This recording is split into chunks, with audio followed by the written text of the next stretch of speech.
Hey everybody, welcome back or welcome to another episode of The Real PLC. Hey, y'all know how we do it around here. We don't half step. We bring you bangers every week. Yeah. Fire guests. Good conversations. We'll censor that one. And boy, oh boy, do we have another one. Hey, we got ourselves a Callaway alum. We got ourselves just an eminently qualified human. We do. You got your notes? Man, I got my notes. I got my notes ready to go. Ready to go. I'll probably be typing some notes down. Ladies and gentlemen, you're going to get an inside look. We're going to have some good old conversations today. Make sure you're taking notes. Get your pens, get your paper, whatever you want to write with. Ladies and gentlemen, welcome to the show, Mr. Andrew Caraway. Hey, thanks for having me on, guys. Appreciate the intro. It gives me old, early 2000s, rock station vibes in the intro there, like listening to Hot 107.3. So no, I love it. This is good stuff. Y'all have been killing the podcast game. So shout out to both of you. Thank you. It's been a great show, and you've had some awesome guests on. So I am honored and privileged to be here. Yeah. Thank you. And we appreciate your time, man. If you know anything about Mr. Andrew Caraway, Coach Caraway, you know he's a very, very busy guy. So we appreciate you stopping by and talking to us. Yeah, today, of course, man. We spoke with Mr. Byers' class this morning, HVAC. That's what I do. People don't understand. I don't work at the school full time. I know that's hard to believe, but I do make my living outside of the school. And so we had a great talk this morning with Mr. Byers' class on the future needs of the trades and how much money and all kinds of things that you can do in an industry. So and now I'm here. So I'm glad to be talking. You know, it's ironic you were talking about the trades because when we had Brandon Brooks on, when we had Brother Brandon on, he sat here and said the same thing. He was like, "Oh man, it's time for the trades now." Yeah, it is. I'll tell you. You know, growing up and don't you and me we're all relatively the same age. I think. You know, I'm 35. So, I told the class today. I said I wake up and I feel like I'm 21, and then my ankles and knees pop, and then I realize I'm 35. Yep. You know, or I pick my son up and my back starts hurting. You know, so growing up, we were basically told, don't go to, tech prep. Oh, it's college or nothing. Yeah, college prep or you would be a failure. Yep. Like if you went to do, dude, I told the class this morning. I said, we used to make fun of, I had friends that make fun of, oh, you're changing oil. You're just going to work, you're going to be a grease monkey for the rest of your life. Or you're going to, or you're going to work at Walmart. Or you're going to do this. And you don't understand, now that I went to college and then I got out of school and learned a trade. Yep. It's scary how much money I was able to make at such a young age compared to my coach. I had one of my best friends went and got a formal education 4-year at a very prestigious SEC school, and we were in the same point of life. I think at 22, 23 years old. Yeah. And I was making double his salary. Yeah. Jeez. And he had a full finance major and everything, and I didn't. Mm-hmm. But the thing is, I told the kids here, the beauty about the trades is you're getting paid to do things that people don't know how to or don't want to. Yeah. And it's also I work in air conditioning. We're in the middle of a kind of a inflation, recession, whatever you want to call it. People ain't going to go without being hot. Oh, hey, you know what I mean? It's people want their air working. So it's a great path, and Mr. Byers is doing a phenomenal job. And I'm actually going to be committing myself and hopefully my company I work for. We're going to commit more of our time to try to help this group in particular. Yeah, that's cool. That's awesome. Things like that. So we do life after school, not just football here. So we do a lot of stuff. Heck yeah. Well, let me hop in line early and say thank you for lending your time, man. Yes. I talk to the kids all the time about the positives of CTAE and trade schools and stuff like that. And so appreciate it, man. Yep. Yeah, no problem. Appreciate it. Our eyes have been open since starting the podcast and seeing how much goes on behind the scenes here. Mm-hmm. And then we had Miss Wheelis on. And talking about the ag side of things, and then talking to the kids about HVAC, and it's just holy crap! When you realize how much of this, like you said, things that people don't know how to do or just don't want to do, someone's got to do it. Well, no one wants to. It's hard work being in an attic in the summertime. When it's 104 degrees, it's probably 125 in the attic, or it's winter, and you're in a crawl space, and it's below freezing. It's 40 degrees down there. But you know what? It's like I told them today. you can go in with a real opportunity to make between $20 and $60 an hour within your first 4 or 5 years if you're really good at what you do. Depending on what you do, air conditioning, electrical, plumbing. We talked about framers, building construction, and then we got into talk about AI. How AI is starting to really replace, I would say, like entry level positions in the trades. It's you can't replace a framer. No. AI can't replace someone on fixing their area. AI can't replace a welder. Yeah. So those are things that you can learn and skills that you can learn to make yourself irreplaceable with a company that you go to. So, and I told him it's things you and us three in this room, we didn't have to deal with AI. No. Yeah. And we didn't deal with social media. Like we had MySpace. Like the worst thing we did was we all put Tom number one, so we didn't have to worry about who our number one was, right? Because you get a phone call, you get like, oh man, who's on the number 2 today? Who's number 3? Yep. People, and then no one understood the importance of your walk-up song on MySpace. Oh like when you got onto someone's profile and you heard that walk-up song, it had to be legit. or if you were talking to a girl or something, you'd be like, oh, what's this song? Is it about me? You know what I mean? Like it's like, you know what I mean? Or like you and your boys would have stuff like, man, I said we were sheltered. Yeah. I was allowed to be a kid, all the way until like I was probably more innocent as a 10-year-old than a lot of like 7 and 8-year-olds are right now. Oh, you know what I mean? No doubt. Like a bad word for me was like darn it or shoot. And it's like now I hear 8-year-olds, I'm like, oh boy, where'd you get that word from? Yeah. YouTube? Yeah, YouTube. Twitter? Dude, I was that way in the sense of like, I talk about Disney all the time. Like I was still in high school watching Disney Channel. Yeah. Every single day. Oh, every day. I mean, come on. That's so Raven. Yeah. Come back, Sweet Life and Zach and Cody. Yep. See, they would laugh now at that because they're like, but it's like just in my role here, like coaching, like I've learned a lot, like at first, like going from the broadcast booth, and we'll get into all that. I know you got some questions, but just briefly touch on that. It's like I've learned so much about like how these kids think and feel and stuff now that like I think it's going to hopefully make me a better parent, me and my wife, because I work in an industry where it's mostly middle-aged and older people, and I'm not privy to words like, coach, that's mid. Like I heard that the first time. I'm like, where's the Urban Dictionary? Like start looking it up, and I'm like, all right, now I know. That's lit, coach. That's fine. And I'm probably 2 years behind. There's more things that are like no, like I'll tell you this. The first time I heard no cap, I almost went to Pete and said, I'm going to resign right now. I can't even understand. No cap? No cap. Is that like crunk? Like I said that word in front of a kid the other day, and they said, what is that? And I said, oh my gosh. Let me introduce you to Lil John. Yeah. So, but yeah, it's all. Yeah, that's where we're at, guys. We're having to get a quarterback wristband with the new slang, so we know what people are talking about. Jeez.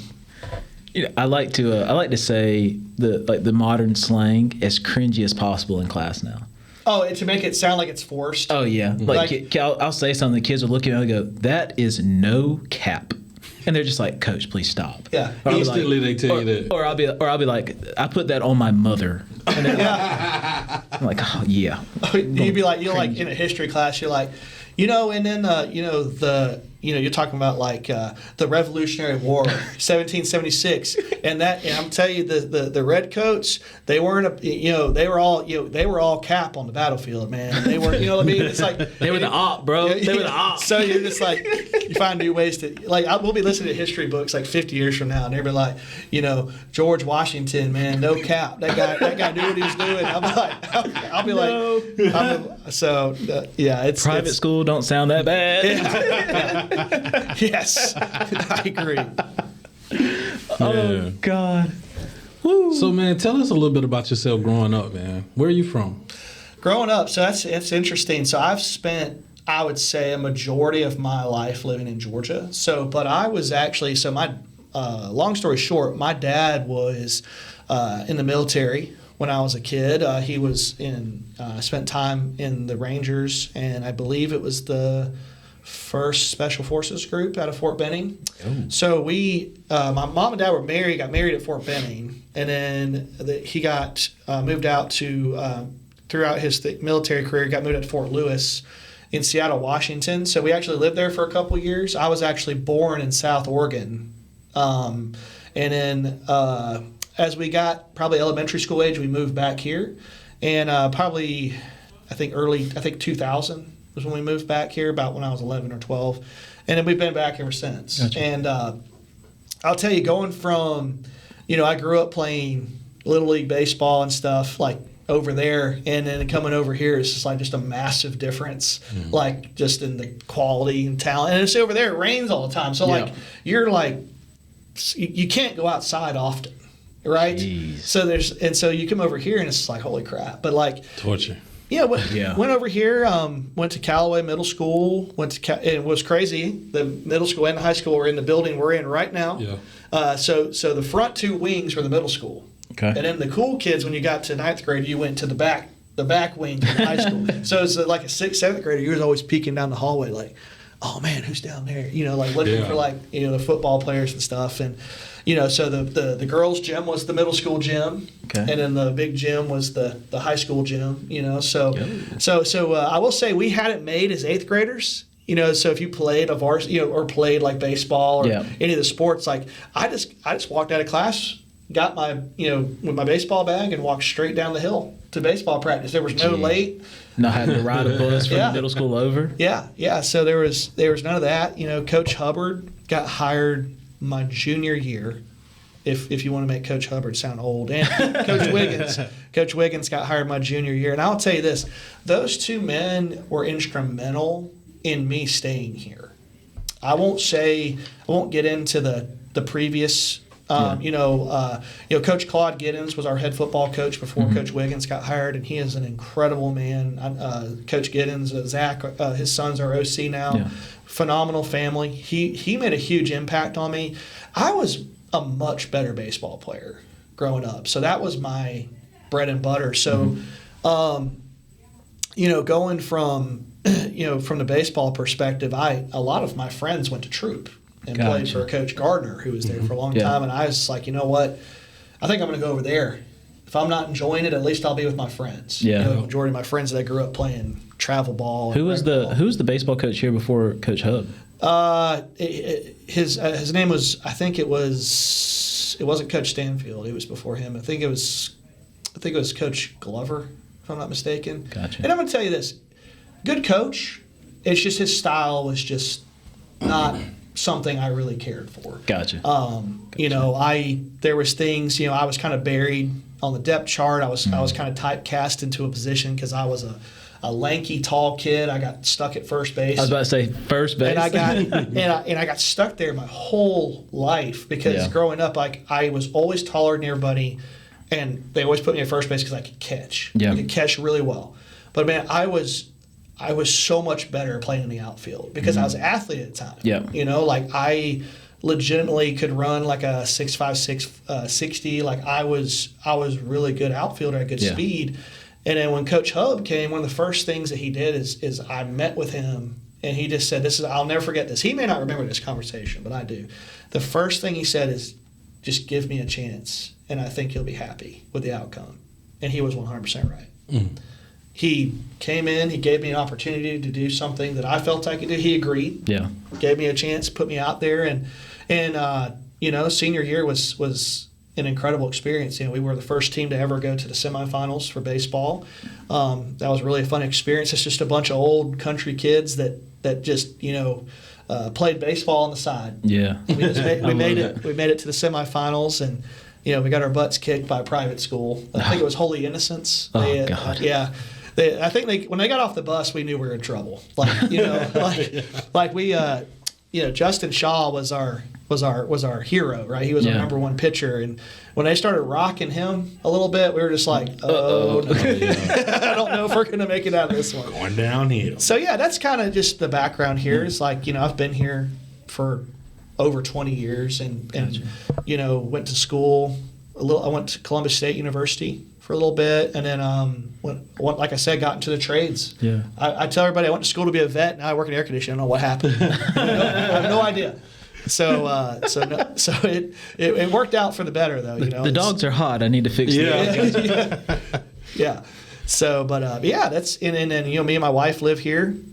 We actually bought my childhood home from my parents when they moved. Oh, that's cool. So my son his room is my old room. So it means a lot. We That's brought cool. my son home to the house I grew up in. So That's cool. That's pretty cool how life kind of comes full circle there. Yeah. Yo. So you were quoted saying verbatim, Coach Hubbard, Coach Wiggins have made a bigger impact in my life than they will ever know. Mm-hmm. Can you speak to that a little bit? Yeah. So, there's a lot of cliches. And Coach Wiggins, he's got a lot of coachisms. Yep. He's got a lot of things, Pete-isms. Yeah. Got to dig deep, man. Gotta dig deep, But the thing is, I learned so much at that age because I'll tell you this, it was a different time than it is now. Like once again, not to date ourselves, but we didn't have social media really. Yeah. Like we had Facebook, like had just started. We had like MySpace, like texting, like.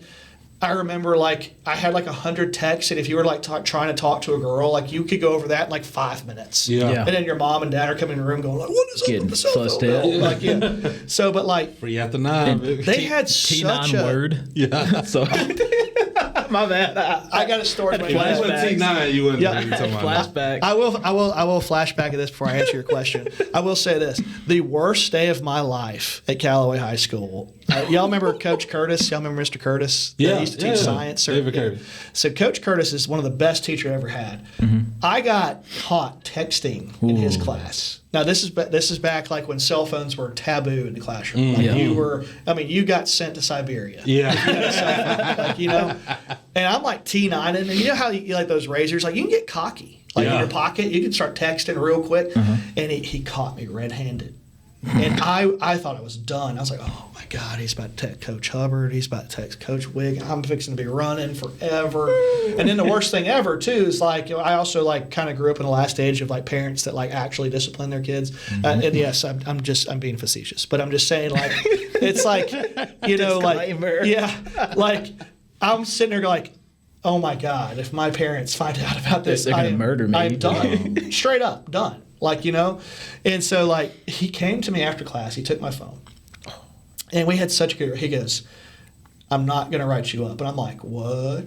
Because it was unheard of. You get caught by him, automatic write up. And so he goes, "Just please make sure to know that this is." He said something to me along the lines of, "This is a distraction from your education. It's not going to help you in the classroom. So just please put it away." And I'm like, "Okay." So he gave me a reprieve. He gave me a second chance. So but I'll never forget that moment because I was I thought I was done. I was preparing to go to A school. That's what they called Hope Academy. I was prepared to be shipped off. That cell phone was a big deal. For real. And And the kids. It's a massive distraction now. I'll say even to me, I get caught up in it too. But you asked the question, what kind of impact they have. So I'll say they had a platform that's a little different now or then than it is now, and they taught me things that at the moment I didn't realize what they meant by it. But as I got into the business world and then ultimately came back here to coach and also became a father, is they taught me the different struggles that we go through in certain situations as an athlete have parallels to real life. Yeah. Okay, so the days, the kids don't understand 2 days. Our kids, I tell them all the time, they're spoiled. You have that big old facility up there. Everybody's worried about what other schools have. You got a really nice facility because that used to be trees. Yeah. That's where we all went to throw up during 2 days. You know what I mean? We would have 2 days. We'd go down to the soccer field. Mm-hmm. You want to talk about wanting to absolutely die. Yeah. The practices down there, if you got through that, you felt like you could do anything. Yeah. And, it's those moments where you felt like you wanted to quit, you couldn't keep going. You had nothing left to give. And a guy like Coach Wiggins, he made you want to get up and keep going. Yeah. He made you want to get up and continue fighting and continue, and to believe in yourself. Yeah. And Coach Hubbard on the baseball field, and this, Coach Reed, because you coach baseball now, is there's times where okay, maybe I was 2 minutes late for stretch line, but I had 20 pulls after practice. Yep. Okay. Now, if Coach Hubbard got softer in his older age, just let me know. But at that moment, if we were late for stretch lines, that was 20 pulls, no matter who you were. And there was times I'd sit there and I'm like, what am I doing this for? This is stupid. And then I look back and I'm like, he was teaching me punctuality. Yep. He was teaching me to be on time and to be about what I say. Yep. If I say I'm going to be somewhere, if I commit to being somewhere at a certain time, it's important to be there when you say so. And it's just little life lessons like that. He taught me how to – baseball is the ultimate game of failure, much more so than football. Football, you just get your butt handed to you physically, and then you get up and you have a chance to do it right back to them, right? Yeah. But baseball – it's so weird. Like, they look at you and go, hey, you're going to fail 70% of the time. Yeah. And you're going to be great. And you you're have to keep a good attitude. And you're like, I can fail 70% of the time and be great? Yeah. I'll never forget my senior year. We were, I had an injury, a pretty significant injury to start the year, and I missed the entire regular season of my senior year. I broke my clavicle pretty significantly in the off season. And I was terrified I was going to miss my year. And I got cleared 2 weeks before senior night. And so Coach Hubbard said, okay, we're circling senior night. Like, I know you can play now, but we've got to get your, all you can do with you can't run. Yeah. You can't lift because it hurts too much. Yeah. And so, like, I had to spend 2 weeks basically going through, like PT with, like Coach Wiggins in the weight room. Like, I was lifting, and then I was going out and running. And then I was coming down to the field at practice, like, when I got cleared, and I was running every day. And it all led up to this, like, moment my senior night, which was pretty cool. We were in a region with Marion County, which is south of Columbus. Mm-hmm.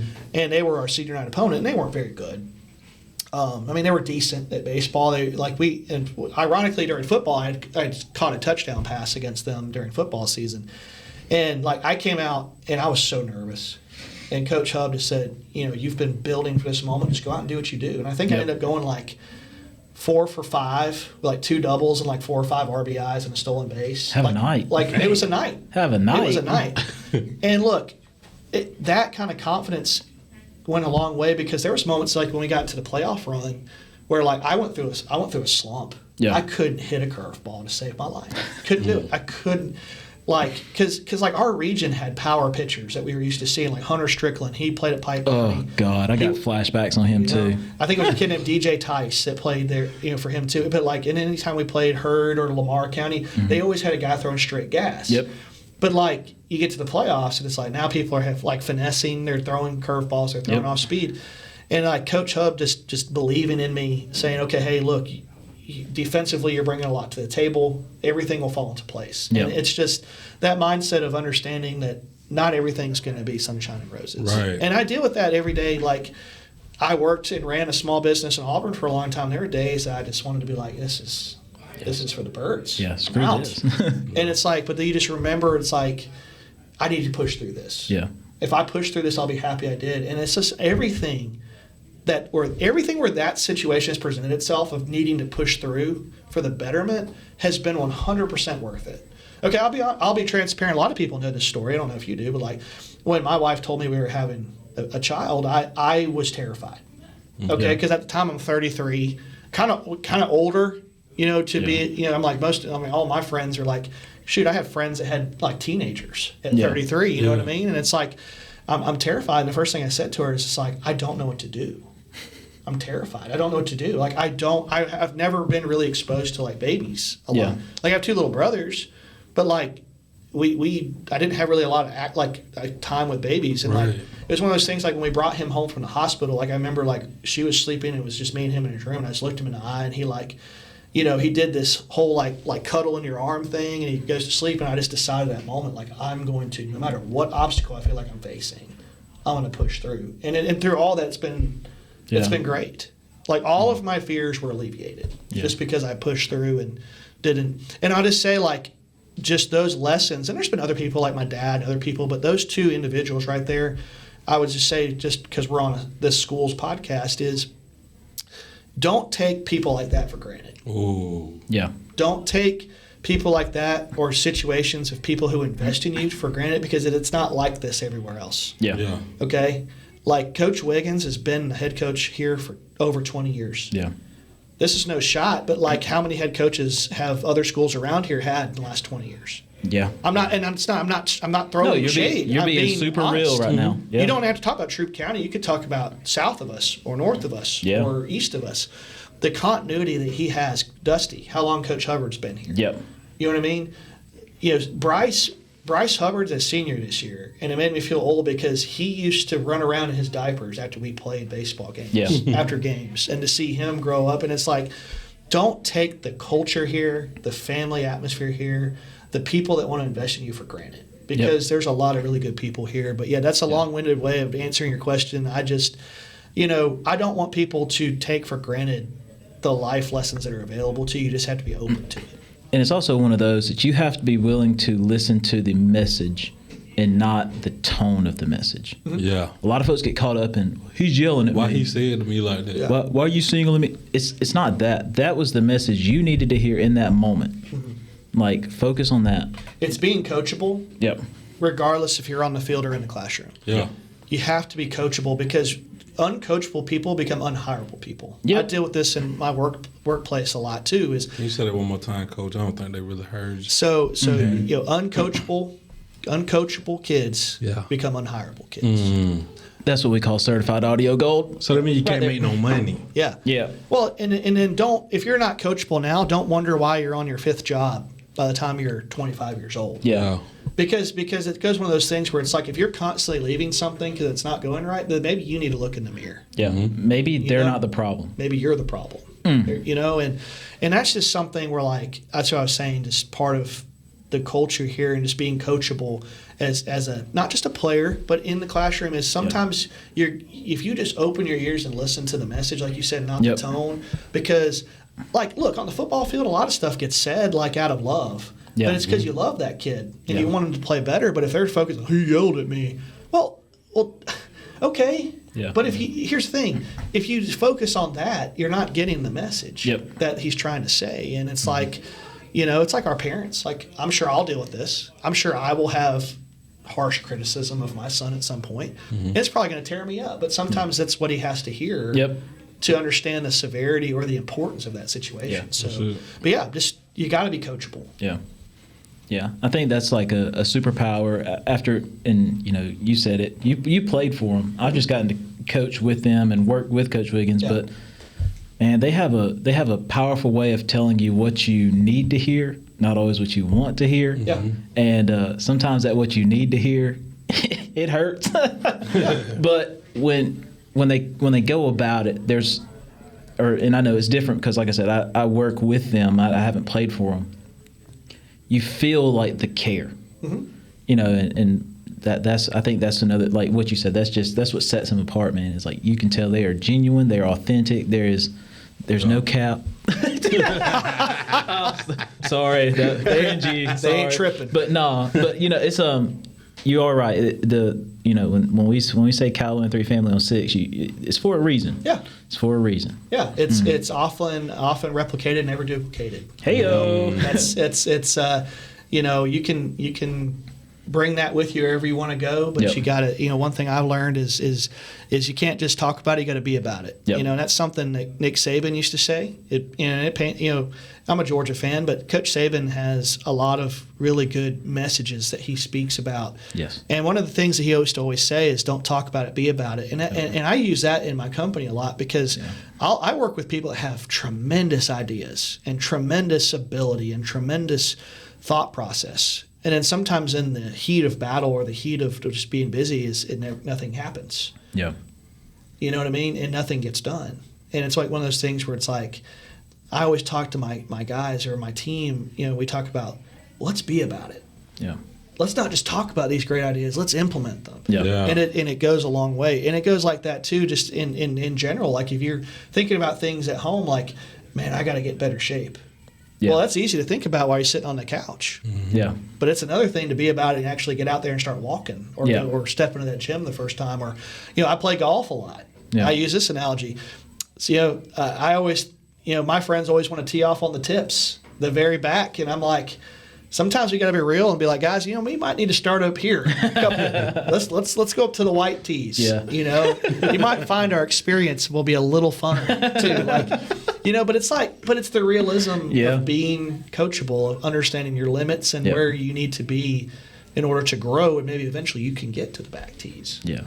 So trust me, I fought this battle a couple weeks ago with some friends. I was like, guys, we can tee off back here, but I promise you, I'm trying to have a good time. We're trying to have a good time. Yeah, there's a reason we're not on the PGA Tour.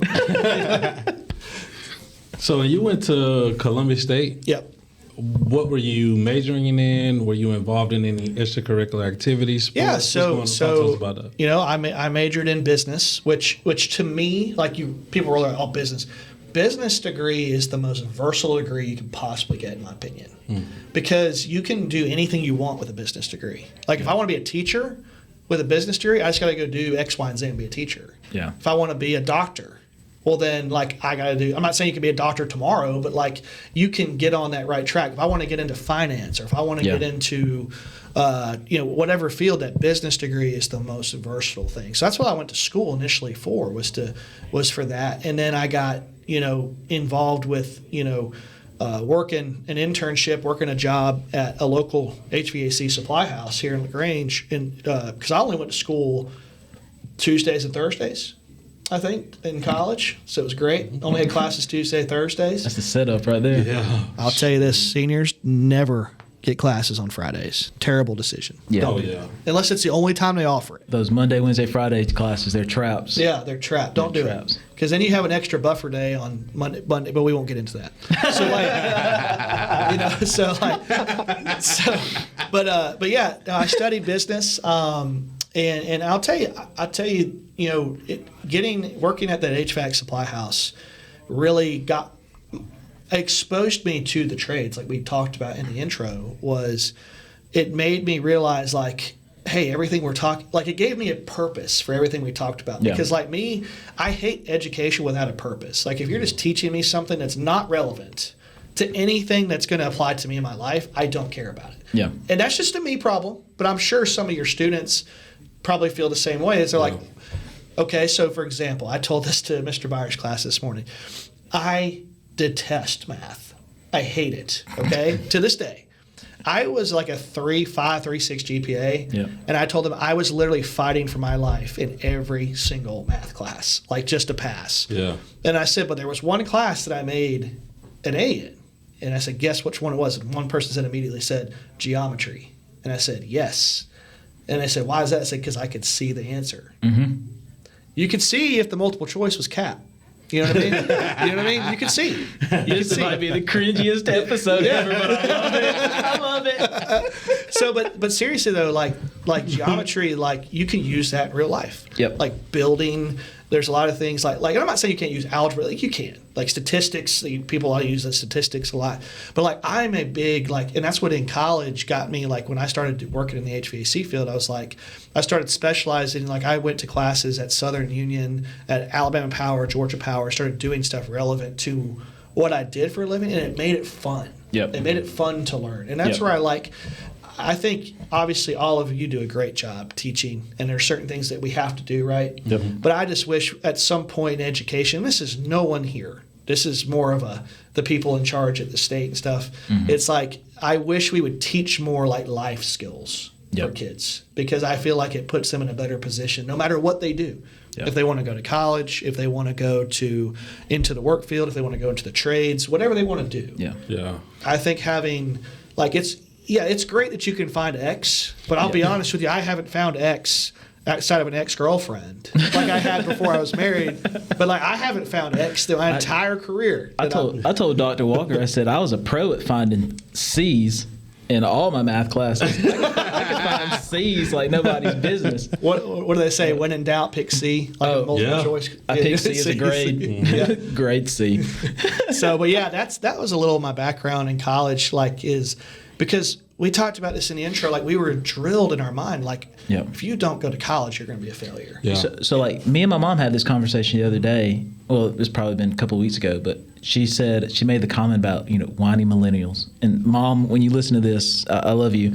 But but she made a comment about whiny millennials. And I said, we have every right to be mad, because we were the generation, we were kind of lied to. Mm-hmm. Yeah, Well, we were definitely in that totally transition lied period. where it was like you said, you have to go to college.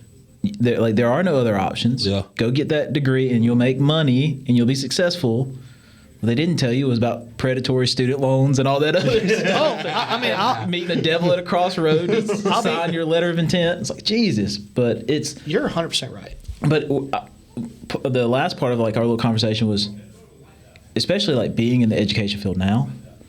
Like my mom was talking about when she was in high school, you had the VOTEC programs, you had the college prep programs, and like you had those pathways. Yeah. And I was telling her, I said, it's funny, like I feel like we're really not far from going right back to that. Yeah. And it's like the primo time to do it. Well, I'll tell you this. I won't say a college degree has no value, because that's a lie. It has value. Yeah, that definitely has value. But I will tell you that we're facing a point where college degrees are going to be so commonplace and watered down that they no longer have significance in the workplace. Used to, they were very like if you had a college degree, you were like it showed like crazy value. Yeah, if you went to school and got a degree, you could go get a job, work your way up, and kind of live the dream that your parents lived, right? Because that's what they did. But the thing is, and they weren't wrong for teaching us that, because it's what worked for them. But like, I feel like sometimes just with the advent of technology, it was so new to everybody that they didn't know what to teach us. Right? Because you got to think about the difference between someone that grew up in the 50s, but then had kids that were like growing up during the 70s and 80s. Think about how different the world looked during that time. Oh, no doubt. You know, the advent of like jets and computers and robots and all this stuff. But think about it, as we grew up in the 90s. Yeah. Like, you know what I mean? Like we watched Jurassic Park that back then. It looked real. Yeah. You turn around and watch it now, you're like, that's not real. That's so fake. That's fake. I can't believe I fell for that. You know, but it's like, it's a different world now. Yeah. And I won't say it's for the worse. I'll just say like, it's what you make it. Yep. And we can take the advancements in society, but I think one of those advancements is people's willingness to hire people like for roles and not looking specifically at a piece of paper. Like for me, when I ran the business in Auburn, when I helped run that business, is I would get resumes, and I found myself like every resume looked the same, and I'm like, okay, so this guy went to school, but this guy didn't, but this guy has more experience. This guy, and it's like, I just want the guy that's going to do the best work, or who's coachable. Yep. Okay? Because a lot of times you hire a college graduate, especially in my field, and you get a little arrogance. They come in and like, oh, well, none of you went to school. I did. And it's like, but you don't, go fix that fan motor. What? Without watching a YouTube video. Yeah. But it's like one of those things where it's like, I'm not going to say like, look, doctors and lawyers and there's other professions. Like, I want my accountant to be smart. Yeah. You know what I mean? I don't want to be like, I can do your taxes on TurboTax, and then you get audited like 2 months later. But it's like, there's certain things I think that school is so valuable for. Yeah. But then there's other things where I think like, go work, kind of figure out what you want to do, and maybe if you need to go to school, go to school. Yeah. But like, figure out who you are, because like, a lot of times, and I'm sure we'll get into this in a minute on the football side, is we're so bad, the collective we, not the school, but just collectively, is once a kid turns 18 and graduates, we never check in on them again. We just expect they're going to be good, they're going to be fine. And then you just sit there and you go, why does the same thing keep happening? Yep. Why do they end up coming back and it's the same story? Yeah. You know, maybe we need to look into what we're doing and what we're teaching and kind of the processes that we're going through. It's like, I think it would be helpful if kids went right after high school and went and worked somewhere. Yeah. And figured out maybe they can figure out what they don't want to do. Yeah. Like when I left high school, I worked, no offense, Tractor Supply, no offense.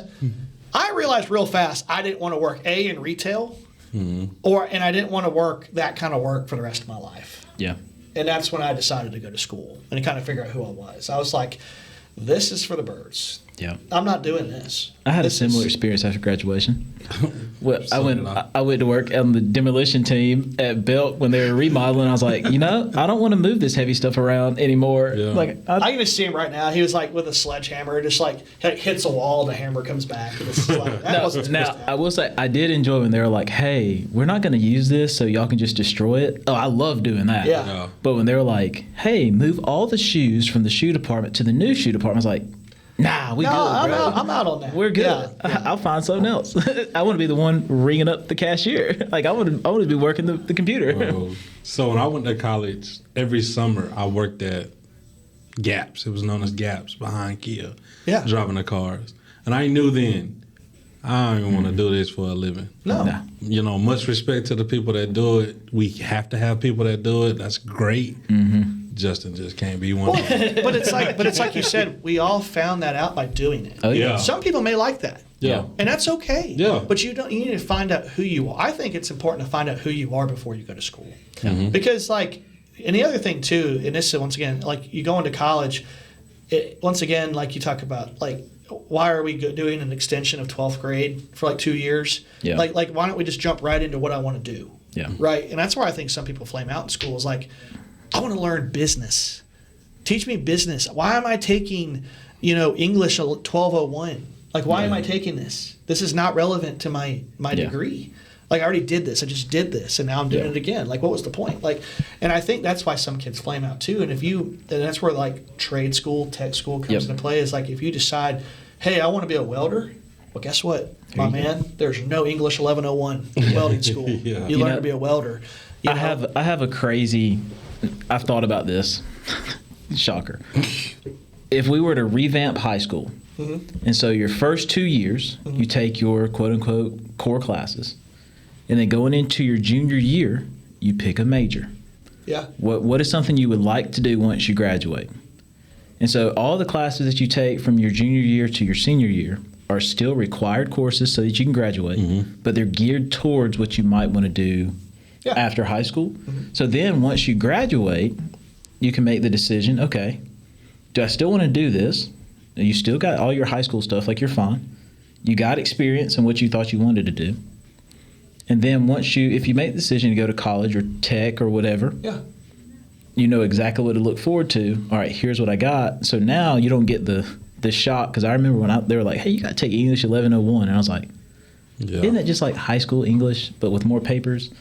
Yeah, and we didn't have Chat GPT to write us papers. No. We actually had to do the work. No, I had to do research, but because that was a part for me where I was like, dude, this sucks. But like, if I had a chance to do a little bit of what I thought I might have wanted to do in high school, I'd have been like, okay, this is like, I can do this because I know what's like. The amount of times I've told kids, once you get through all the prereqs, like your major classes are fun. Get through the muddy water. Yeah, get through the crap.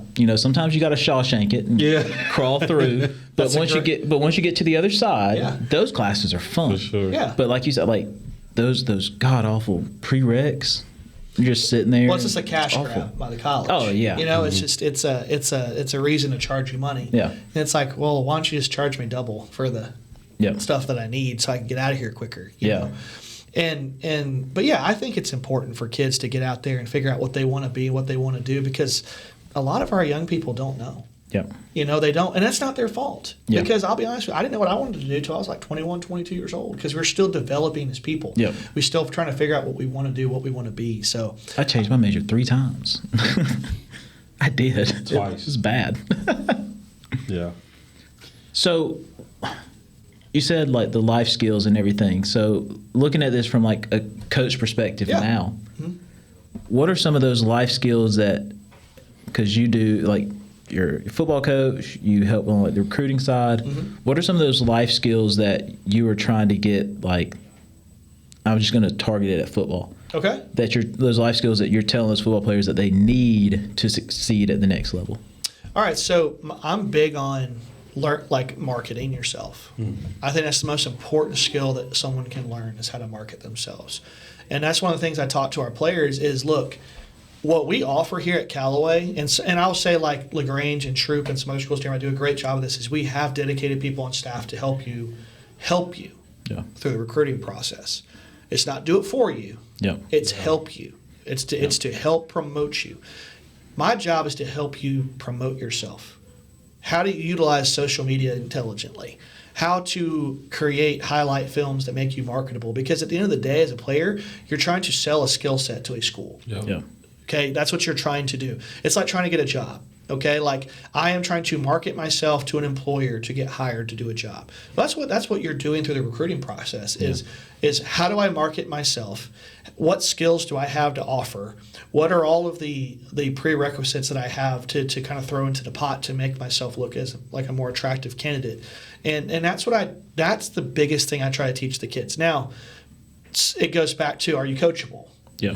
Do you want to learn that or not? Because there's some that just sit there and like, they don't do anything. And I'll just say this, you reap what you sow. Yeah. And if you sow nothing, you get nothing out of it, okay? Now, and if you're the rare case, and I'll use Tank Bixby as an example, Tank Bixby was a freak of nature. He didn't need anyone's help to get to school. If anyone takes credit for him getting to where, that he didn't need anyone. Yeah. He was that good.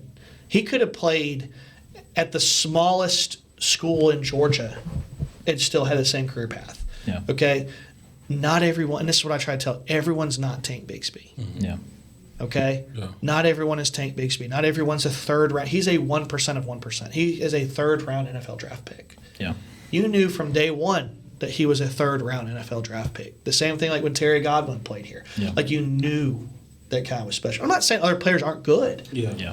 But Tank Bixby's different, Yeah. right? And so his recruiting handles itself. So my job is how do I help the 99.9% of the other kids on our roster learn to promote themselves? Yeah. How do I utilize Twitter/X, whatever you want to call it? How do I utilize Instagram?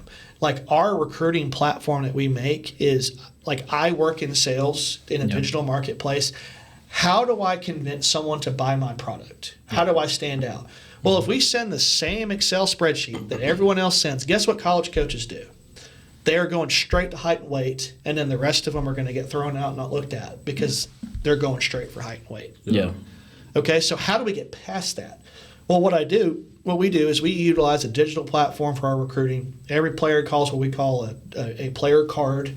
So basically, in essence, a player has their own profile. It's like a social media profile. Now, there are reasons they are not allowed to edit it. It's because certain players like to exaggerate some of their lifting accomplishments and Yeah. stuff. So someone has to gatekeep that. But in essence, it is the ability for us to send a link to colleges and they get an up close view Yeah. to our players. They've got profile picture that shows them up close and personal with our photographer. You know, Garrett Pelt does a great job. He utilizes his pictures. You know, my wife and also myself, we film every play. If you wonder why we're filming, we film sideline level plays to expose our players playing at a high level from an up close vantage point. Yeah. Because we have film. Everybody knows huddle, right? Yeah. Yep. You can watch it from up here, but it's kind of hard to appreciate someone's size or someone's ability as a player from up there. But when they're coming on that side, when they're coming towards the sideline See it at all. you, Yeah. Well, and I think when we attach photos, we attach those kind of videos to it, and we make our kids stand out because they're like, everything's there. Yeah. Links to their social media, links to their huddle, links to a bunch of other things that they have.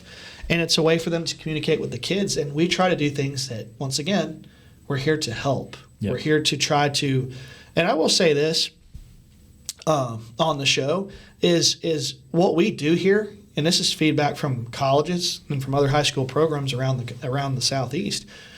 What we do here at Callaway is different than everybody else. Now, when I say different, it means like we are kind of at the tip of the spear yeah, of what we're doing compared to other people. Now, recruiting is still height and weight. That's Yep. half the battle. You know, because I'll hear some rebuttal, well, I didn't get a D1 offer. Well, there's a lot that goes into that. yeah. Okay. Do you have D1 size? Well, and we do you may have D1 talent? we may get into that here in a second. I won't derail the previous question with going down that rabbit hole. We can talk about that in a minute. But it's just, you know, the most important thing to teach the kids is how do I make myself marketable? Yep. It goes beyond sports. Yep.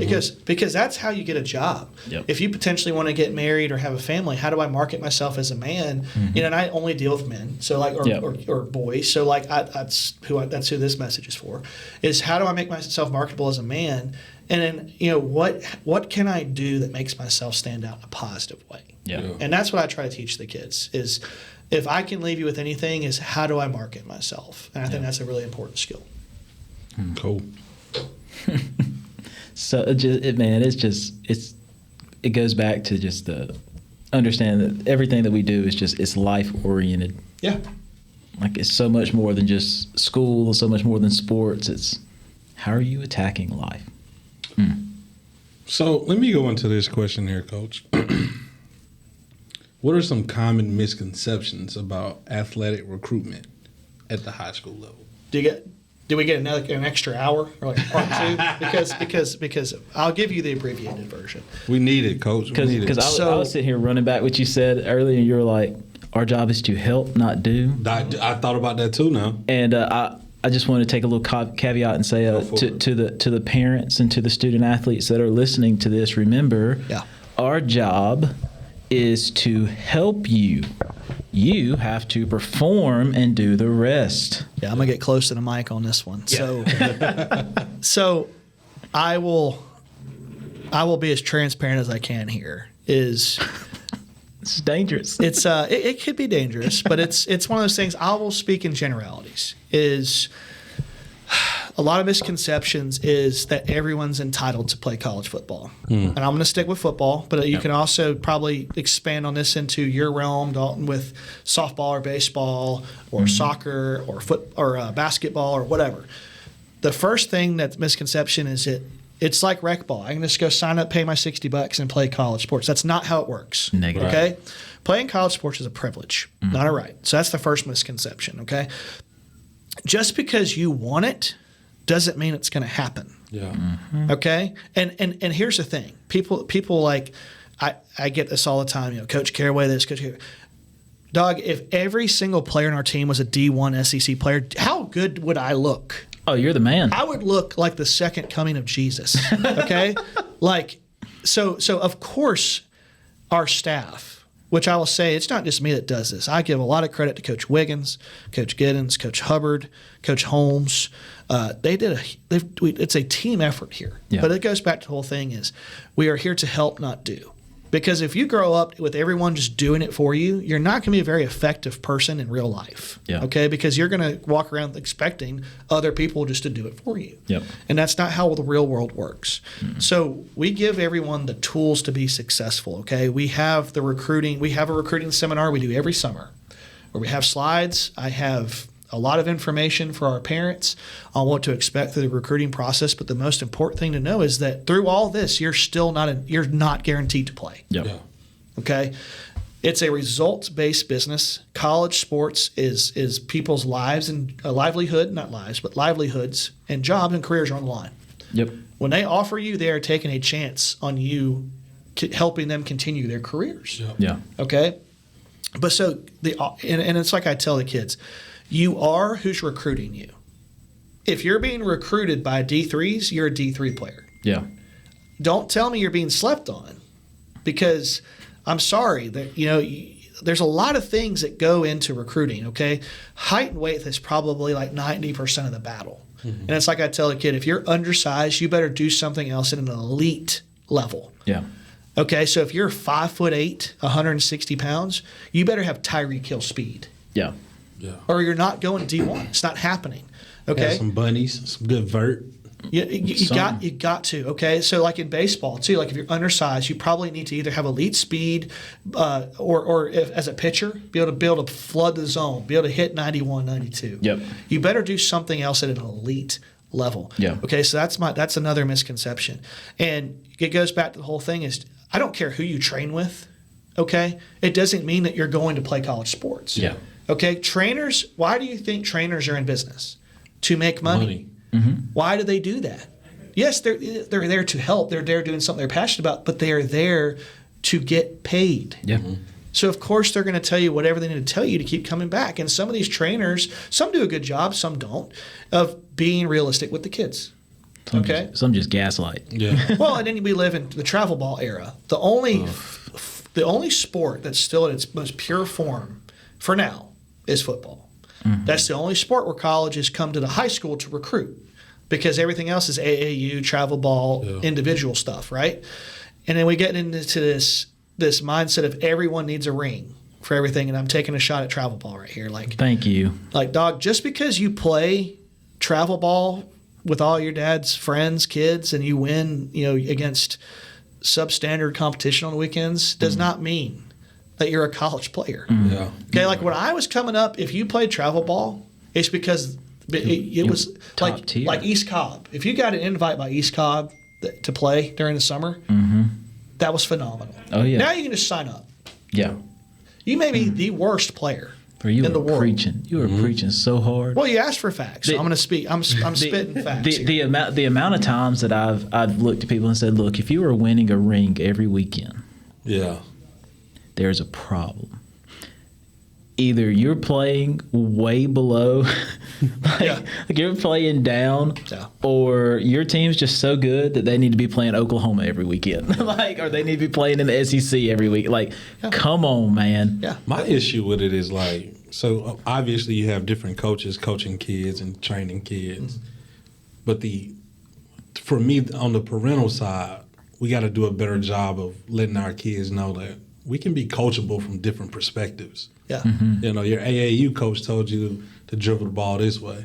But if we're here at Callaway High School and we're on a basketball team, probably need to be going with the coach here. Whatever your high school sport is should take precedent because that's the real deal. Yeah. Okay? State champions are forever. I know because I have a ring at the house. Yep. We're in a book. The 2020 Callaway Cavaliers will forever be remembered. Yeah. Right? Who gives a crap about your ring you won last weekend at Shuford Field Complex? Because I don't. And guess what? No one else does either. No. Your mama made your social media post and you got 105 likes. Congratulations. Yeah. That's not gonna get you where you need to go. No. And so some other misconceptions that we deal with is I would say you brought up like parent involvement. I think parents are crucial to recruitment. And I encourage them to be heavily involved in their kids' recruitment, okay? For a couple of reasons. You have to be realistic about your abilities. Yeah. And these are things we talk about. Okay, once again, if you're undersized, do you do something at an elite level? If you have, we'll call it Power 5 football athletic traits, you're 6'5", 300 pounds, your recruiting process is going to be very easy. Yeah. Okay? Yeah. All you got to do is just make decent grades, and you're going to play somewhere. Because you have the body size. Well, majority of our kids aren't that big. So what do we have to do? We have to go find places for them to excel. And the thing is, go where you're wanted, go where someone believes in you, and you are who's recruiting you. That's my main message. Yep. It's just because you want to be D1. And this is where we go back and we talked about social media. Social media is the worst thing ever in recruiting. Because all the kids want is a graphic. That's all they want. They want an offered graphic, so they can post it and get likes because everyone wants is on social media now. Yeah. And I just say I asked this question on social media the other day on Twitter, and I said to other coaches, I said, "Do your players want an offer to play or an offer for likes?" Because seriously, not every offer means you're going to play. No. Yeah. Okay. Some offers you get offered, and I'll be like, "Hey, can you commit?" "Oh, no, coach." Yeah. Well, is that really an offer? No. But you got the likes though. You got them likes, and that's the thing is, are we as a society? Is this a microcosm of do we do things for likes or for fun? Like I find myself falling into this sometimes. Yeah. Me and my wife will go do something fun. We'll take a picture, and I sometimes will find myself caring more about posting it and be like, who liked it? Who liked it? And it's like. And then the other couple weeks that we went on vacation, didn't really do that, and I had more fun. Yep. Because you're not worried about what other people think. Nope. Yeah. And that's that's the problem is these kids, and it's not their fault. It's just the nature of the beast now. Is they care too much about what other people think. Yep. They care way too much. Yeah. And we as a society care way too much about what people think. And the thing is, well, if my baby doesn't go D1, or they worry about someone else's recruitment. Yeah. The worst thing you can do, worry about yourself. Got to. Because if you're worried about who else is getting offers, you're worried about the wrong thing.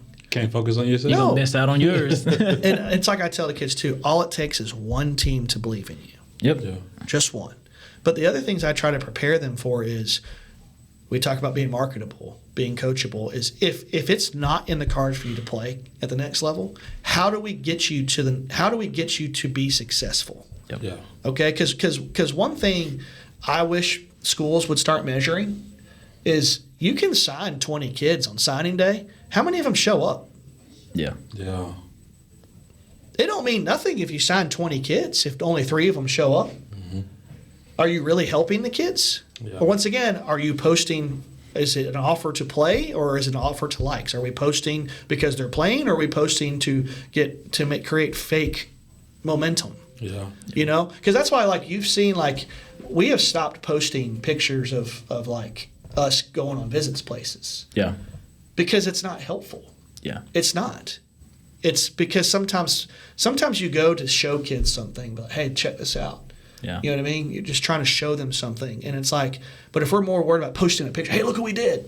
It's like It loses value. it 100%. Yeah. And the thing is, the same coaches that come here are going to the other schools. Yeah. So you're not one-upping. People are going to stop by here regardless. Yeah. How many times has Kirby Smart landed his helicopter on our football field? A few times. You know what I Yeah. mean? Yeah. Like that's my point. Yeah. Is the coaches are going to come see you. Yep. So this whole fake, and it's the recruiting industry in general, is all this fake social media hype. It's oh my God, look, we visited here. Oh look, we're going over here. Oh look, I got a graphic for this. Now look, when our players get an offer, we're going to celebrate that. Yeah. That's a good thing. We need to celebrate our student athletes and celebrate their accomplishments. Right. Yeah. But the thing is that that's so much bigger than that. Yeah. Yeah.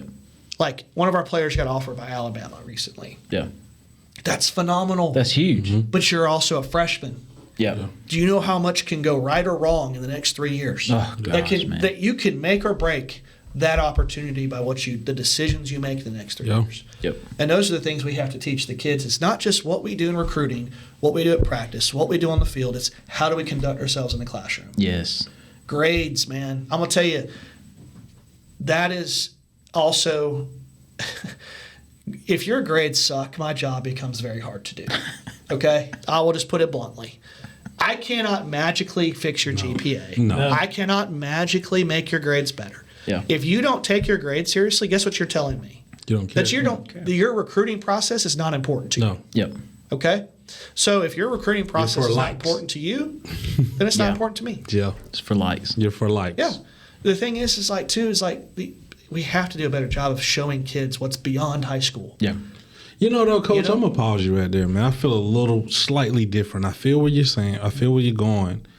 However, the world is so open to these kids, whereas we talked about 100%. this earlier, and we were just a little bit more closed off to the world. Mm-hmm. So, again, it goes back to, what do you want? Yeah. Does somebody have to? Do you necessarily need a recruiting coordinator to tell you that you need to have your grades up, that you need to have exposure? I don't really think so. You're 100% right.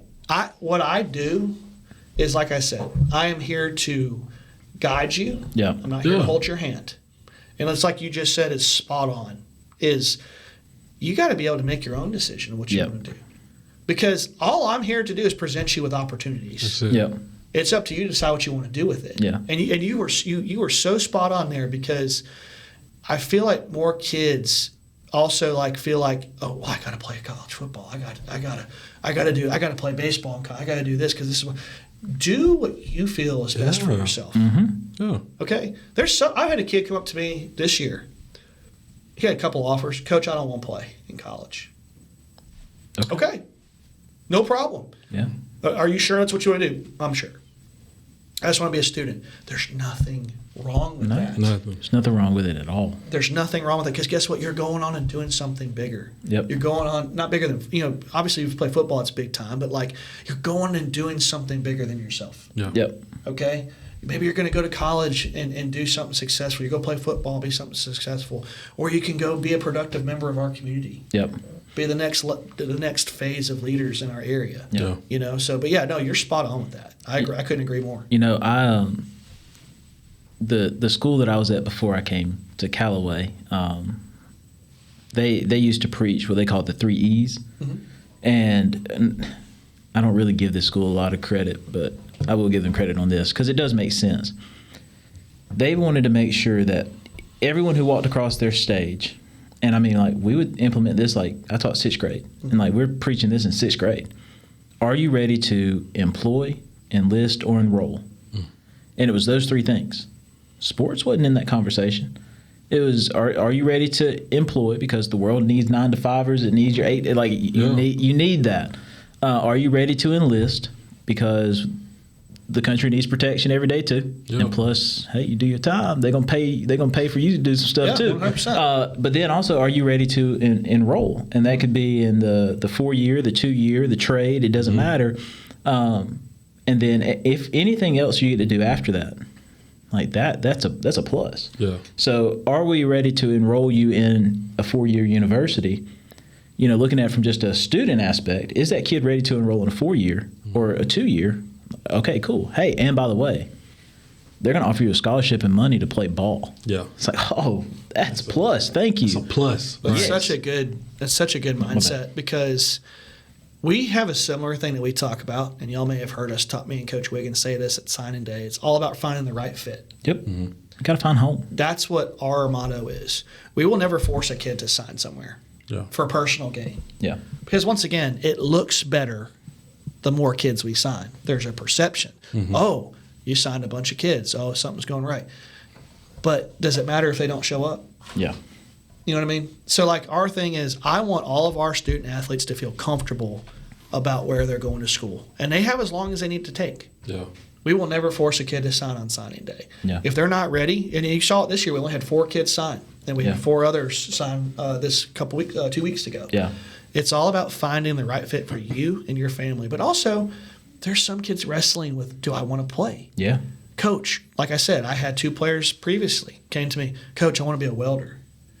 Okay, All right, let's cool. make it happen. Yeah. I mean, my job ain't just to get you to play college football. My job is to help you figure out what you want to do. You were quoted saying, as a program, our biggest wins are seeing our players succeed in life, not just athletics, not just football, but succeed in life.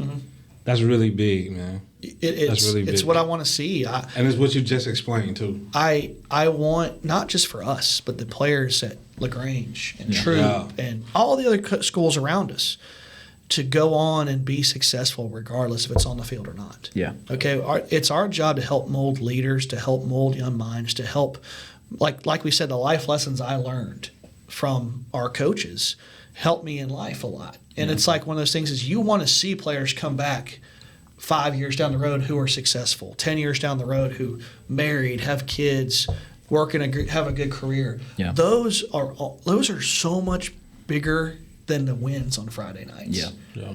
You know what I mean? The Friday night wins are great and they're fun. There's no question about it.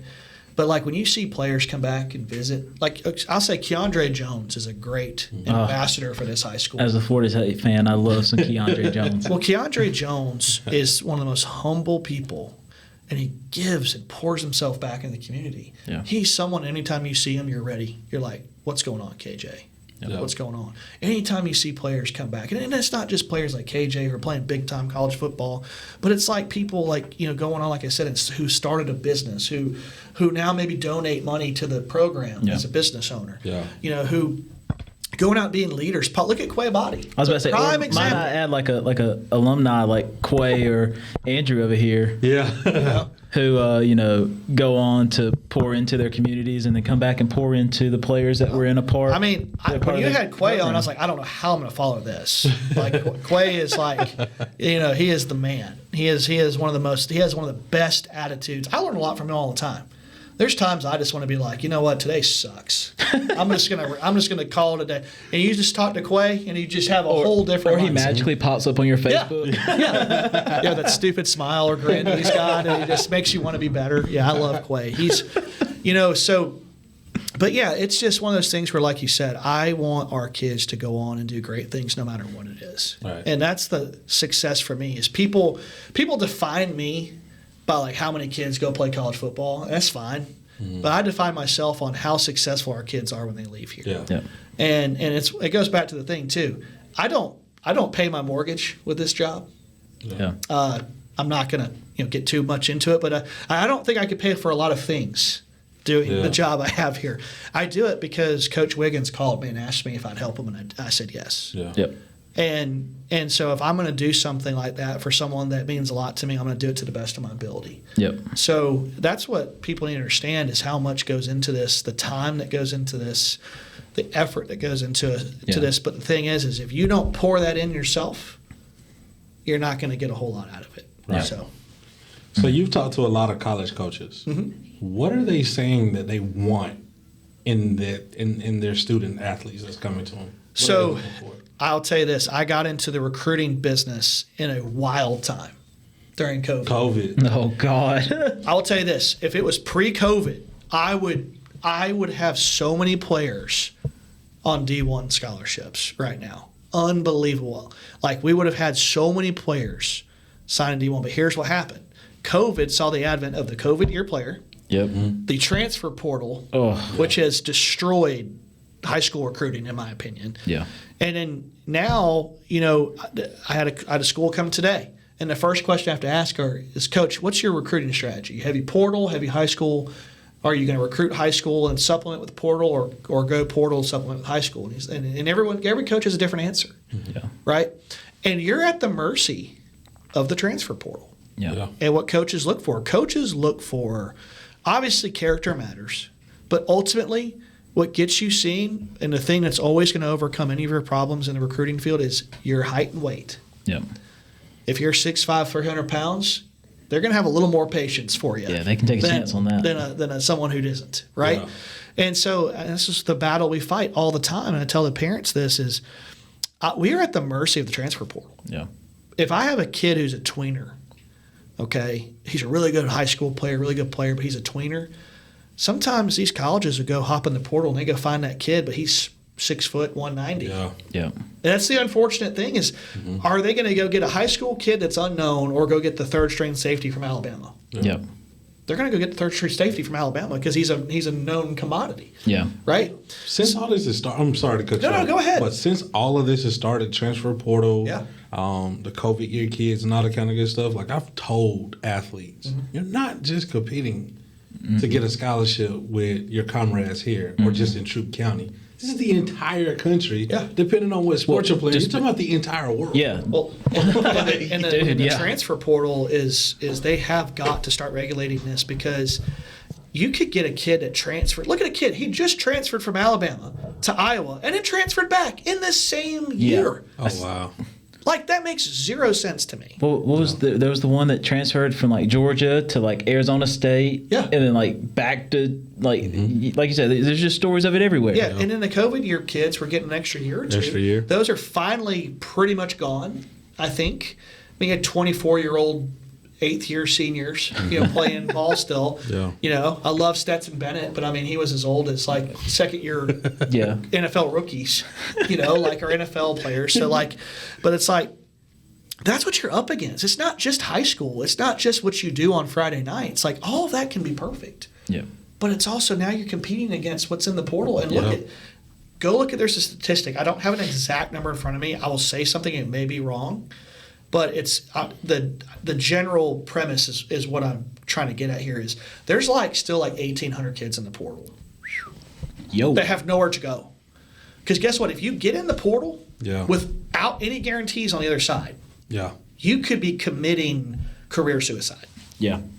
I had a kid talk to me about getting in the portal 2 years ago, and he wasn't playing at his current school. But he was wanting to go to a bigger school. I said, what, man? I said, that is not how this works. Because if you can't get on the field where you're at, no matter the situation, what makes you think that the bigger school is going to want you? No. You have nothing to show them. No. You're going to go down is where you're going to go. You're going to go D2. And guess what? You're going to lose a full ride. Yeah.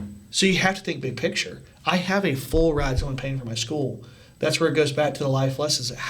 Sometimes you got to meet that adversity head on and figure out, how do I overcome this? Yeah. I have a good situation. We got to get better at teaching our kids, or trying to show our kids, and our kids have to be a little bit more receptive to understanding the sense of entitlement that is running rampant in our society. Gosh. It ceases. To an extent, we put up with the entitlement on this level. But once you graduate and move on, that is over. It's gone. Everything at that point, me and my wife have this conversation all the time, and I tell her that win now culture has made its way to high school sports, where if you don't win, they'll find someone that will. Yeah. And it changes. It kind of changes how you coach a little bit. You have to look at it like it is a business. Yeah. And that's. Sadly, that's high school. That's college for sure. That's once you get into the pros. If I'm a college coach and talking about the portal and everything, and I got someone that has played 2 years, and I know that they are tried and true. Yeah. I'm gonna take them over the unknown high school senior because I know that they can do where I'm gonna have to program this person to do because I know that person is a safer bet because that's the business side of it. Let's add and another that's the layer. tough part. It sucks. The high school kid that they're trying to compare this 2-year experienced kid with don't have the grades. Or you're not as strong as you should be because you're skipping out on workouts, or you're not as dedicated. So now the decision for that coach is even easier. Yeah. You give. I used to say this to my employees when I worked in Auburn. I used to tell our service technicians, believe it or not, I said, do not put any Alabama or Auburn paraphernalia on your work vans or on your person during the day. Well, what do you mean? We're in Auburn. We can't. I said, don't give anyone a reason to say no. Yep. Yeah. Don't give anyone a reason to say no to you. As silly as that sounds, as silly. Oh, no. There was people that wouldn't hire us to do a job because a service technician had an Alabama sticker on there. People will do that. Yeah. I jokingly tell people all the time, I thought my mom was going to cut me out of the wheel because I came to Callaway. I say it jokingly, like my mom graduated from Hurd when it was Hurd Hugginsville. But there are people back home that will not talk to me because of the school I represent. So I get it. It's crazy how you brought up a great point. You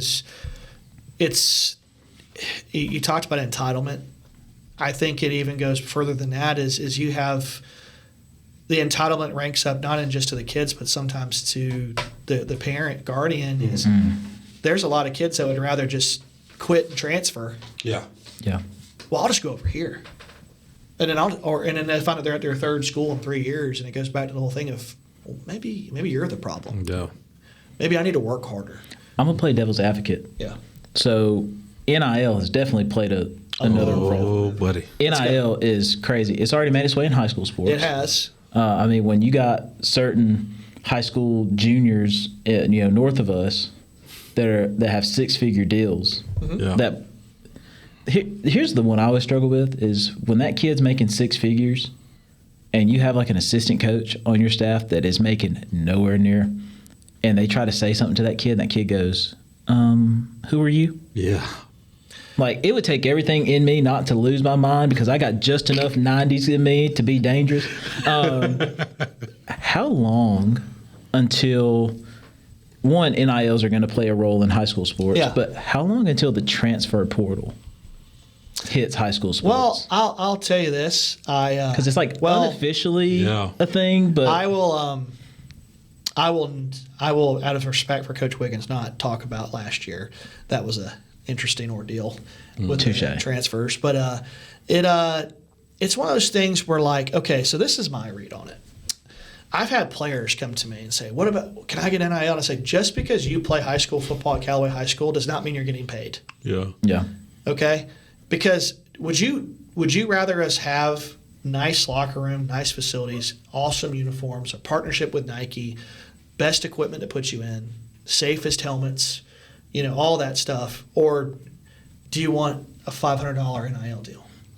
Yeah. Because that's what it's going to be. Yeah. Okay, you can go make $500 in 2 weeks working at Wendy's. Yeah. You know what I mean? And no one's preventing you from doing that. And not everyone's a 6-figure guy up the road. Well, the thing is, I think those are going to be for the elites of the elites. And here's the thing with NIL. You saw this with Texas A&M 2 years ago. Yeah. They shut out $31 million for a freshman class.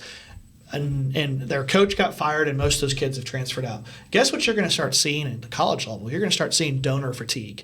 People are going to get tired of, because now look at like this. Georgia's dealing with this right now. Georgia's going to go through dealer fatigue. Donor fatigue. Yeah. So what you're going to have is you're going to have donors that are deciding, do I donate to the school that goes into the general scholarship fund into facilities, or do I donate to the NIL collective to pay players?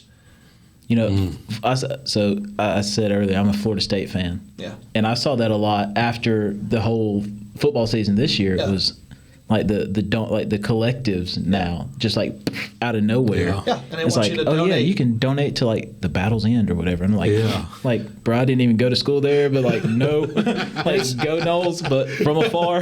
Well, it's like this too. It's like at some point, I think all this will correct itself. It'll self-correct the salaries and stuff you see. But in high school level, you're not getting paid unless if you want to go and pay an entire team as a business owner, that's what you want to spend your money on? Yeah. Like, you know what I mean? I'm like, and we live in a small town that has limited resources. Those donations are so vital to programs. Like I would say all the high schools would probably agree with that. Yeah. That, we probably hit up some of the same businesses for donations. Well, now you want to donate to collectives? Yeah. Yeah. Well, you're only worth what someone's willing to pay you. Yeah. Okay? Once again, it goes back to my whole thing. You are who's recruiting you. Yeah. Are you okay? So let's be realistic here. Let's say a business decided to give $5,000 to Callaway football for players. All right, for NIL money. Mm-hmm. That sounds like a lot. Okay, but let's say let's do once again. Like I said, math is not my strong suit, so we're just going to pull out the calculator here. All right, let's say we have 90 kids on the roster. Okay, that's $55 per kid. But you're balling, boy. Oh, yeah. Like, you're balling with that cash. Big bang, bro. Like, my whole thing, it goes is... Put your own 55. Make me a graphic. That's unfortunately true. No cap. No cap. And it goes back to, but you're 100% right, is the NIL thing, I think, is really touchy, especially in high school, because I just don't think anyone's willing to pay. Like, are you winning championships? Yeah. Are you actually winning in the playoffs? Yeah. Are you actually producing, or are you just being told you're the greatest and you're a 5-star and someone just decides to give you 6 figures? Like, it's like one of those things, like, are you worth the money? Yeah. Like, once again, we go back to like recent 5-6 years. The only player at Callaway who, in my opinion, would have gotten an NIL deal was Tank Bigsby, because he was a national recruit. Yeah. You know what I mean? Yeah. But I also worry about, this is the way things are going, is that the days of places like Callaway High School having a Tank Bigsby might be over. And I'm not saying Tank in general. I'm just saying a player of his caliber. Yeah. Because you could have bigger schools in larger areas that have stupid money to blow. Yeah. Yeah. We know those South Georgia teams, what they do. They don't got nothing else better to do than pay booster clubs and go to high school football games, right? But the funny money. Well, I mean, yeah. Is that what Rush Broke said? I've seen Titletown High on Netflix. Yeah. Funny money is a real thing. Yeah. Because, and it's like, it's one of those things where it's like, how do you regulate it? Because it goes back to what you say, well, NIL start causing people to start leaving and transferring out. And I don't know. I don't know if that'll happen. But I don't like that aspect of it, because no one's preventing your child from working a job. College, you can't work. Yeah. But in high school, no one's preventing your child from getting a part-time job or doing it. But also, I would question this just in general. Shouldn't your child be worried about their education and developing as a man or a woman and like working towards that next level of life? Or are we worried about getting paid pennies on the dollar? Yeah. Because it's not that much money in the grand scheme of life. I think that just speaks to the societal norms that we have going on. Get rich quick. Yeah. Yep. What did they do to do it? It's the instant gratification. Yeah. Like when they see big money from a high schooler or college player, it's how can I get that type of money? Yeah. Instead of, man, let me see like what this guy's workout regimen is. Yep. Yeah. How much time does he spend? Is he first in, first out? You don't want to know all that. You just want to know about the figures. Yeah. I'll tell people all the time, like, I had the honor and privilege to play college baseball. Now, I was a below average college baseball player. You look up my stats, you're going to be like, how are they giving this guy money? You mean you didn't go pro just because you wanted to? Oh, no. Okay. I went to a tryout, but, 88 to 91 happens a lot more frequently than people like to admit. But, like, it was an absolute dream to get there. And, Nolan Ryan is quoted with saying this. He said, everyone dreams of making it to the big leagues, but it's a nightmare to stay there. Dude, it's like that for college, too. Mm-hmm. It's a dream to get there, and then when you get there, it's a nightmare to stay in it, because they are always recruiting your replacement. Always. They're always trying to find someone better than you to replace you, and you have to grind harder to maintain that or to even elevate that. And in today's society, and this is just a coach watching, students, is the instant gratification factor is so scary, because it's like, oh, you went and started training with this person. Awesome. Doesn't mean that you're going to play there, like we said earlier. Well, you started taking this supplement. Awesome. Doesn't mean that you're going to, become 6'5", 300. Yeah. Oh, you just started lifting? Well, they've been lifting since they could breathe. Yeah. Congrats, bro. Yeah. Like, you're behind. Oh, you just started? Yeah. Bro. I was told this by a college coach 2 years ago. Says, we don't offer commodities. You have to be different. Mm-hmm. I said, commodities don't keep me employed. Mm-hmm. You got it. How do you stand out? So if you're a commodity, I'll just use football as an example. That's every day. If you don't stand out on Friday nights and make plays, you're a commodity. Do you have the power to change the game with one play? Yeah. And it goes back to the thing. This isn't me saying this. This is from college coaches. Yeah. So people listening to this, like, oh, well, no, this is from the horse's mouth. Yeah. These are from college coaches. I've had multiple college coaches. This is insider baseball. Saying, basically, It really is, man. The terminology of we don't offer commodities. Yeah. But you got to think about it. If you are just an ordinary worker, are you going to get promoted? No. If you're just if you're a teacher, you just come in, you're like, you know what, I'm just going to do what I need to do and go home every day. You're probably not going to be an admin or a principal, but it's okay. But maybe you don't want to be that. Yeah. It's okay. But if you're expecting that, but not happening. putting that kind of work in, It ain't happening. Insanity. So how do you how do you make sure you're not a commodity? Yeah. Because think about it, like grocery stores, there's commodities, right? There's things you take for granted. I can get milk anywhere. Yeah. Okay. I can get a case of Coca-Cola anywhere I go. Yeah. Yep. Bread, right? Cheese. Yep. Where can I get a fillet? Where can I get a T-bone that's really good? Yeah. That makes me want to keep coming back. You know what I mean? That's how you have to think about your recruiting is if you don't stand out on Friday nights, and I'm going to speak for football, and I'm going to say this probably applies to any other sport. If you don't stick out on game day and make plays and you're just in the scrum and you're just part of the group, you're probably not going to get that opportunity. Yeah. And that's not me saying it. That's that's what I am being told. Yeah. And also, too, that's this good thing college coaches tell me is like, just because you dress D1 don't mean you are D1. Facts. On Friday nights. Facts. You could have 412 wristbands on. It doesn't make you play any better, I promise you. You got all the drip, the nicest visor. Yeah. Nike bands. But then your game's capped. So you look like the creative player on Madden. Bro, you're mid. Yeah. You're mid, and you're not even mid. Yeah, you're middle of mid.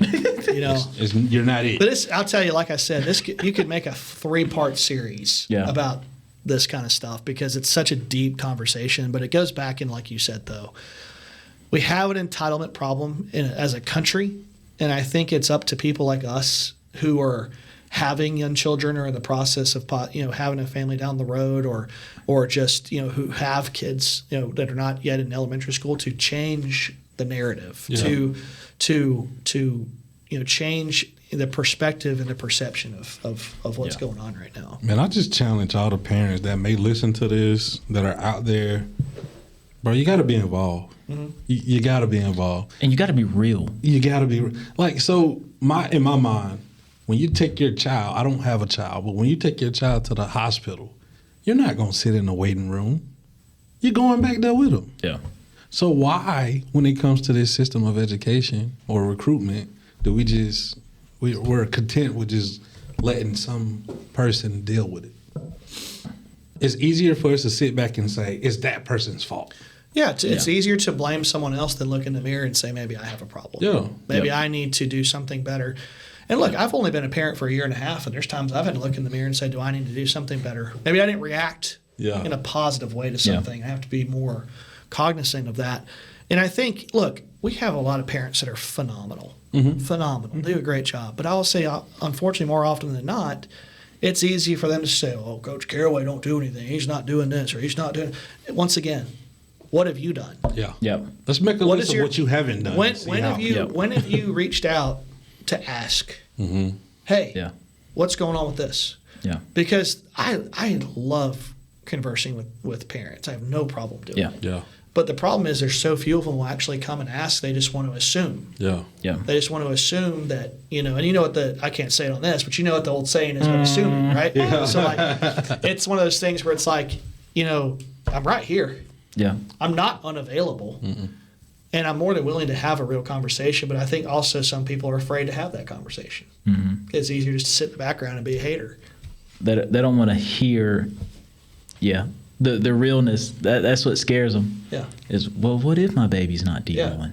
Yeah, what I mean, your baby can be D1 as a freaking anything else out here. Yeah. It don't stop at athletics. No, God, no. It don't, because I wasn't a D1 athlete.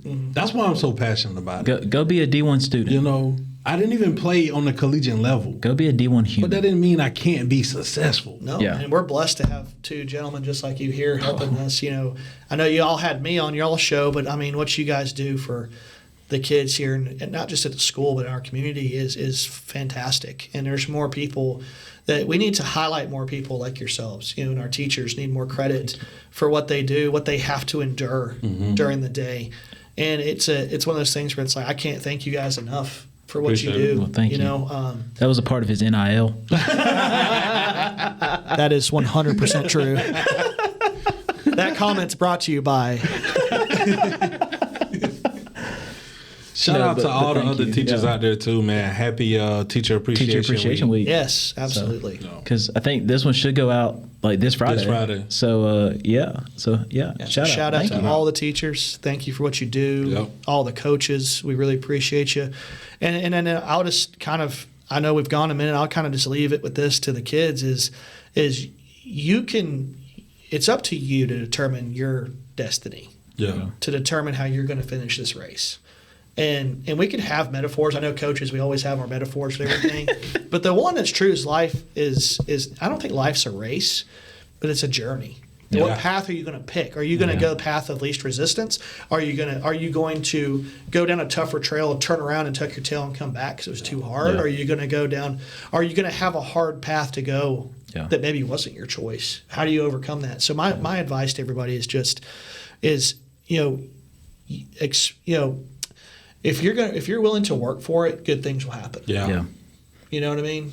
The universe has a weird way of rewarding hard work. Yeah. And we know if you're working hard. Yeah. We know if you are. You know, it shows up real quick. GPA. Yep. What we see on social media, and then once again, like I said, GPA don't lie. No, it don't. It's like going to the doctor, get your blood pressure. Yeah. Take it. It tells you right then and there. The numbers don't lie, man. Yeah, you can make all the excuses you want to make, but the doc's going to tell you right now, like, dog, you have got to stop eating at McDonald's. You know what I mean? But it's like, hey, my GPA is a 2.1. I need to look myself in the mirror and fix this. Yeah. Because there are teachers in every classroom here that are willing to help you if you're willing to put the work in. That's it. Yes. That's it. So, and there's coaches here that are willing to stay after practice and do things if you're willing to put the work in. Yep. Yeah. So, I'm quick to tell my students, if you work hard for me, I will gladly work hard for you. yeah, makes you want to get up. And don't even think about it. I'll run through that wall for you. Yeah. Yep.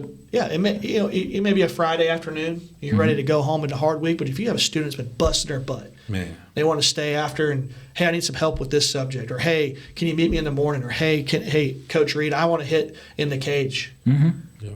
You're going to be like, no problem. Bet. Let's go. Let's make it happen. Oh, So God. we need to have another show later on and just talk about like the differences of when we were in school to now. We could do 2 hours and it would be hilarious. Bro. Be crazy. I Slang from then to now. Just thinking, talking about that, I'll say this. A lot has changed, but a lot really hasn't. Yeah. But I think it's because I grew up in a small town, small school, and Callaway's relatively it's the small school here in Troup County. A lot of the same things that I dealt with when I was in high school, like the teachers here are still willing to do the same things that teachers did for me. Yeah. The coaches here are still willing to do the same thing that coaches did for me. I do think it does change as you get to like some of these bigger schools, but I do think that's what makes Callaway special, though. Yeah. And I can't speak for the other two schools because I'm not there. But you said it earlier, like we do things a little bit different around here, and it works, and it benefits. But man, we have a truly diverse student population. We do, and I'm not just talking about race or anything. I'm talking about like socioeconomics, things like that. We have a truly diverse. Yeah. It's true melting, like a melting Yes, pot, man. and you It's see, beautiful. you're exposed to all kinds of different backgrounds, Yep. different upbringings, different, like I said, financial situations. But ultimately, I think what makes us also close knit Yep.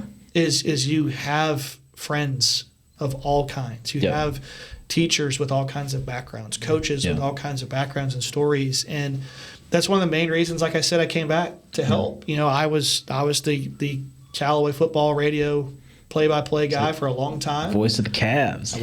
I will 100% give myself credit for the Cavs on top thing, because that was my sign-off thing on the radio, and it kind of just took off from there. But I figured the state title game was a perfect one to kind of retire on, walk away from that one. So, but Nice Quay's, little mic drop. yeah. Cavs are state champs. Boom. Good luck, Quay. Quay's done a great job. But when Pete called me, I felt called to do this. Yeah. You know, I'd be lying if some days weren't tougher than others. Because I will say this role is a very thankless job. Yeah. You know what I mean? It's one of those things I think a lot of people forget the long hours that you spend, the long time that you do, the time away from my family that I spend. And it's one of those things where it's like, but at the same time, when you have that kid that comes up, like I'll give Trayon Tucker a shout out here. I love Trayon.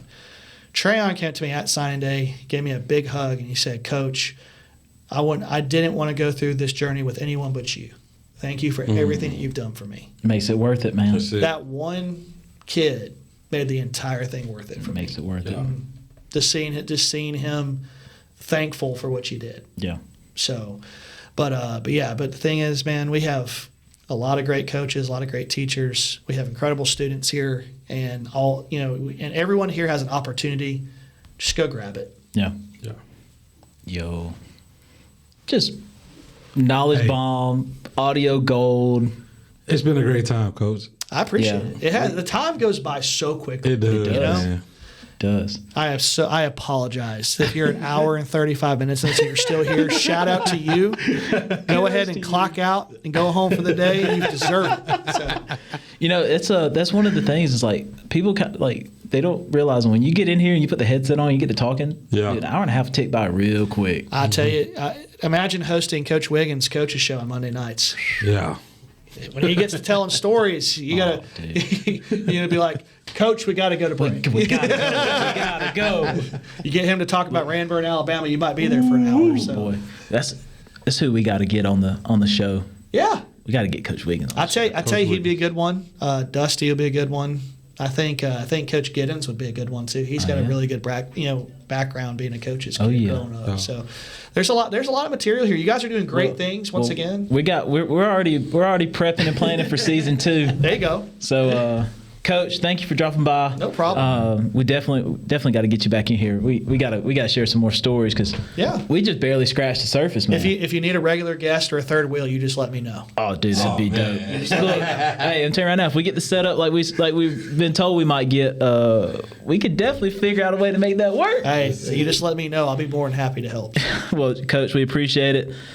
Everybody, thank you for listening. Thank you for tuning in. Man, I hope y'all enjoyed it just half as much as we did. Coach, you got anything? Man, get right, man. Everybody has an opportunity. Coach just told us, go get it, man. If you want it, go get it, go grab it. Let's do it. Hey, y'all have a great day. Make sure you sign the sheet on the way out. When we come around to your rooms, we better see all this stuff in action. Yo. See ya.